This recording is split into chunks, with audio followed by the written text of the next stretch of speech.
السلام عليكم، معاكم محمود الهيدي من جيم مصر.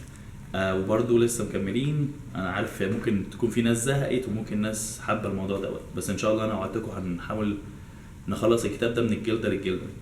وزي ما اتفقنا في الكتاب ده صحح لي انا شخصيا معلومات حاجات كتيره جدا انا كنت مفكرها اساسيات لما الواحد كان بيتمرن في مصر، ولما الواحد دخل هنا مدرسه وتعلم عارف ان للاسف ان مش كل حاجه بتعرفها من الناس بتبقى اساسيات. التمرينتين دول انا مش هعملهم، بس انا هوريهم لك. اول واحده اللي هو البايسبس بالكيبل من تحت بالمسطره، عادي جدا بتشتغلها عادي جدا، ما فيهاش اي تكنيك زياده ولا فيها اي حاجه. او ممكن تلعبها واحده ايد واحده، يعني ايد واحده كل واحده لوحدها، برضو بتغير المسطره بتغيرها بالقبضه اللي هي الواحده وبتلعب بايسبس. حلو كلام.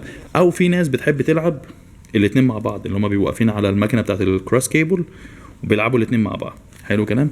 انا عايزك بس تبص على الصوره ديت وتاخد بالك من الفرق بينهم. شايف الايد هنا عامله ازاي وشايف الايد هنا عامله ازاي، وشوف العضله هنا شكلها عامل ازاي، طويله، والعضله هنا قصيره. تعال بقى ايه نتكلم في الموضوع اللي ممكن نص الشعب المصري او نص الناس اللي بتلعب كمال اجسام تكرهني بسببه. بتسمع الكلمه دي كتير، انهم تمرينه بتكور العضله وانهم تمرينه بتخلي العضله مستطيله. التكوير والاستطاله هما وجهين لعمله واحده. يعني ايه؟ انت شفت الصوره، اول واحده فيهم انا مش بشد عشان استعرض، انا بس بشد عشان اوضح لك نقطه معينه بس. اول صوره فيهم كانت معموله كده. حلو كلام. الايد متجهه للناحيه هناك، العضله بتبتدي من هنا وبتنتهي في الاخر. حلو كلام. دي هي معناها الاستطاله. اما بتلف ايدك الناحيه التانية العضله بتقصر، هي دي معناها التكوير.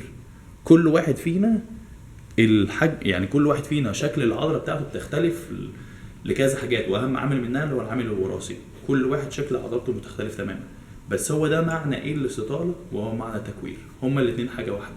عشان كده بنحاول قد ما تقدر لما بتتمرن التمرينه كامله وبترجع كامل.